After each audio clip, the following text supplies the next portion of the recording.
UAE के सदर जो हैं वो आज अचानक इंडिया पहुंच गए। अभी जब बात करें तो वो इंडिया में है, यानी शेख मोहम्मद बिन ज़ायद, और उनकी जो है वहाँ पे प्राइम मिनिस्टर मोदी से मुलाकात हो रही है।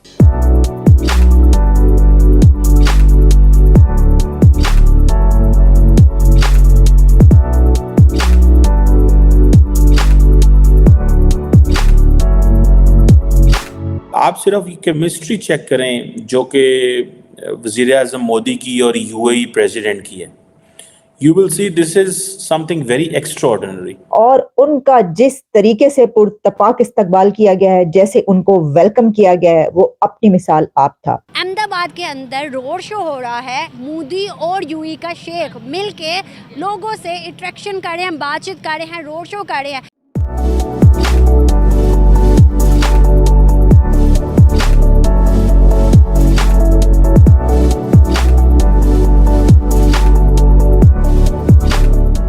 भारतीय लोग जो मौजूद थे उन्होंने तालियां बजाई हैं, उनके लिए स्लोगन्स जो हैं वो चलते रहे वहां पर, और इस तरीके से उनका इस्तकबाल किया गया कि शायद कभी पाकिस्तान में भी इस तरीके से यूएई के प्रेसिडेंट को वेलकम ना किया गया। और आप ये देख लें, ये पाकिस्तानियों के लिए सबसे ज्यादा शेमफुल, इंतहाई शेमफुल है। हमारे मतलब गवर्नमेंट के लिए भी, आवाम के लिए भी, हम सब के लिए शेमफुल है कि एक इस्लामी मुल्क हिंदुओं को हम पे तरजीह दे रहा है, मुसलमानों को नहीं दे रहा। हमने ब्रदर इस्लामिक कंट्रीज से कोई फ़ायदा नहीं लिया सिवाय इसके कि हमारी एलीट ने पैसे मांगे हैं जाके। पाकिस्तान की मईशत 75 सालों में इस मकाम पर आ पहुंची है कि बेहतरीन मईशतदान, बेहतरीन वज़ीर ख़जाना वो है कि जो भीख मांग के लाए।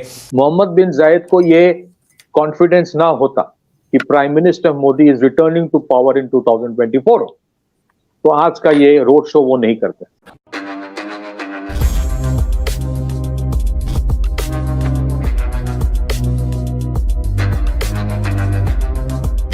नमस्कार दोस्तों कल भारत में Dubai prince Sheikh Mohammed bin जायद आए थे गुजरात में हो रहे वाइब्रेंट गुजरात समिट को अटेंड करने के लिए।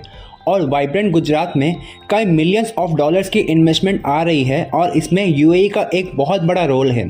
इसलिए दोस्तों मोहम्मद बिन जायद को रिसीव करने के लिए खुद हमारे प्रधानमंत्री मोदी जी सभी प्रोटोकॉल को तोड़ते हुए एयरपोर्ट पहुंच गए मोहम्मद बिन जायद को रिसीव करने के लिए। और हमारे प्रधानमंत्री मोदी जी के साथ national security adviser Ajit Doval और हमारे external affairs minister S Jaishankar sir भी मौजूद थे। इसके बाद से दोस्तों हमारे प्रधानमंत्री मोदी जी और मोहम्मद बिन जायद मिल करके 15 मिनट का रोड शो भी किए, जहां पर गुजरात के लोग हमारे प्रधानमंत्री मोदी जी और मोहम्मद बिन जायद का तालियों के साथ स्वागत किया। और हमारे प्रधानमंत्री मोदी जी और यूएई प्रिंस का ये बॉन्डिंग को देख करके सारी दुनिया हैरान है और ख़ास करके पाकिस्तान तो अपना सिर नोच रहा है। तो चलिए इसी पर आगे पाकिस्तानी मीडिया का रिएक्शन देखते हैं। यूएई के जो शेख हैं वो गए हैं इंडिया। अहमदाबाद के अंदर रोड शो हो रहा है, मोदी और यूएई का शेख मिलके लोगों से इंटरेक्शन कर रहे हैं, बातचीत कर रहे हैं, रोड शो कर रहे हैं। पाकिस्तान की हिस्ट्री में कभी पाकिस्तान का कोई बंदा ना यूएई गया है ऐसे, और ना ही इंडिया गया, ना कहीं और गया है, लेकिन इंडिया के यूएई के शेख उनके लोगों से बातें कर रहे हैं। क्या वजूहत है? ऐसे तो बड़ा मतलब आपसी ताल्लुकात बेहतर नज़र आते जा रहे हैं, इसमें पाकिस्तान बड़ा एंड पे जाता जा रहा है। इससे क्या बैड इफेक्ट आएगा? इससे सबसे बड़ा बैड इफेक्ट ये है कि पाकिस्तान के पासपोर्ट को कोई अहमियत नहीं है। आप देख लें, इंडिया एक हिंदू मुल्क है, उसको हमारे सऊदी अरब से लेके दुबई, यूएई, जितने अर्बन कंट्रीज़ हैं ना, उन सब ने कह लें कि उनके ऊपर उन्होंने इतना को इम्पैक्ट अपना कर दिया है कि वो लोग उनको बिल्कुल एक ऐसे ले रहे हैं जैसे वो स्पेशल लोग हैं। सही बात है। अनलिमिटेड वीज़ा किया सऊदी ने, अनलिमिटेड। और आप ये देख लें, ये पाकिस्तानियों के लिए सबसे ज़्यादा शेमफुल, इंतहाई शेमफुल है। हमारे मतलब गवर्नमेंट के लिए भी, आवाम के लिए भी, हम सब के लिए शेमफुल है कि एक इस्लामी मुल्क हिंदुओं को हम पे तरजीह दे रहा है, मुसलमानों को नहीं दे रहा। आपको नहीं लगता कि अब जो क्राइम चल रहा है वो हिंदू मुस्लिम तो है ही नहीं, वो तो है इकोनॉमी की वॉर। अगर कोई बंदा हिंदू भी है, काफिर भी है, कोई भी है भाई, वो आगे जाएगा तो कोई भी उसको अपने मुल्क में बुलाएगा। आप देखें पाकिस्तानी जब यहाँ से कोई जाता है तो भीख मांगने लग जाता है, कुछ भी करता है वहाँ जाके, लेकिन इंडियन ऐसे नहीं करता। जब इंडियन नहीं करता तो इंडिया को प्रेफरेंस मिलेगी ना? बिल्कुल मिलेगी, बिल्कुल मिलेगी। आप ये देखें, पाकिस्तानी यहाँ से जाते हैं, जाके भीख मांगना शुरू कर देते हैं। इससे किसकी बदनामी है? पाकिस्तान की। इंडियन लोगों ने कभी जाके किया, बंगाली लोगों ने कभी किया, इवन आप देख लें अफगानिस्तान, ऐसा किया। अफगानिस्तान किया, तालिबान, तालिबान व्हाट तालिबान।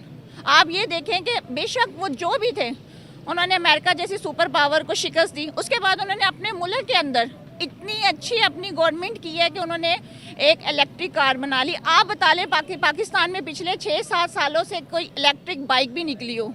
50 सालों से इलेक्ट्रिक गाड़ी तक नहीं, बाइक तक नहीं निकली। तो made in Pakistan, made in Pakistan. तो फिर यहाँ से हिसाब लगा लें पाकिस्तान कहाँ जा रहा है। दूसरी जानिब इंडिया सुई से जहाज तक मेड इन इंडिया बनाता है हाँ और जी। दुनिया को भी देता है। दुनिया को भी देता है जोर पे। ऐसे ही है, ऐसे ही है। इस वक्त वाइब्रेंट गुजरात समिट में दुनिया भर के लीडर्स भी मौजूद हैं, दुनिया भर की इन्वेस्टमेंट वहां पर हो रही है और एमओयू साइन किए जा रहे हैं। लेकिन खास बात इसकी ये रही इस साल कि president of UAE Sheikh Mohammed bin Zayed Al Nahyan कल पहुंचे और उनका जिस तरीके से पुरतपाक इस्तकबाल किया गया है, जैसे उनको वेलकम किया गया है, वो अपनी मिसाल आप था।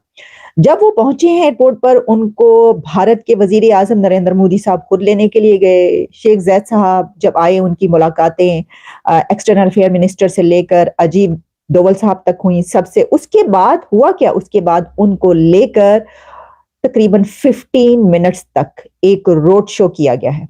शेख जैद, नरेंद्र मोदी, एक रोड शो में उन्होंने हिस्सा लिया और 15 मिनट तक वो रोड पर उनका जो कारवां था वो जारी रहा और दोनों तरफ वहां पर भारतीय लोग जो मौजूद थे उन्होंने तालियां बजाई हैं, उनके लिए स्लोगन्स जो हैं वो चलते रहे वहां पर। और इस तरीके से उनका इस्तकबाल किया गया कि शायद कभी पाकिस्तान में भी इस तरीके से यूएई के प्रेसिडेंट को वेलकम ना किया गया। लेकिन उससे पहले उनको गार्ड ऑफ ऑनर दिया गया और हमने ये भी देखा कि उनके साथ बायलैटरल मीटिंग भी हुई और उसके अलावा वहां पर एमओयूज भी साइन हुए। ये जो वाइब्रेंट गुजरात समिट, नरेंद्र मोदी का वहाँ पहुँचना, वहाँ पे जाके जिसे बोलते हैं ना एमपीजेड को रिसीव करना, और भी बड़े सारे लीडर्स आए हैं वहाँ पे, लेकिन वो Narendra Modi didn't go to receive them. ठीक है, उनको पता है कि यूएई की क्या वैल्यू है। हमारे यहाँ तो फिर वो जब आते हैं यूएई के, लास्ट टाइम आए थे जब इमरान खान साहब थे, तो वो शिकार खेलने आए हुए थे, अभी भी शायद आए होंगे। वो सर्दियों में आते हैं पाकिस्तान शिकार खेलने, वहीं से शिकार खेल के रहीम यार खान से वो चले जाते हैं। आई थिंक ये चीज़ें जो हैं वो हमें करने की हैं। हमने ब्रदर इस्लामिक कंट्रीज़ से कोई फ़ायदा नहीं लिया सिवाय इसके कि हमारी एलीट ने पैसे मांगे हैं जाके, और वो पता नहीं किधर गए हैं, हमें तो कुछ पता नहीं, ना हम पूछ सकते हैं ना हमें कोई बताता है। ठीक है, आए जाके उनको कहें भाई इधर आके इन्वेस्टमेंट करो एग्रीकल्चर सेक्टर में, इन्हीं को कहो हमारी ज़मीनें अच्छी हैं। ठीक है, हम ऐसी एडे बदकिस्मत हैं कि हम आटा भी बाहर से मंगाते हैं, गंदम बाहर से मंगाते हैं, हमारी एलीट भी आटा बाहर से मंगवाती है कि कोई पता नहीं है। एग्रेरियन कंट्री, गंदम बाहर से आती है, पहले हम एक्सपोर्ट कर देते हैं, बाद कहते हैं वो कट गई है, फिर उससे महंगी मंगवाते हैं।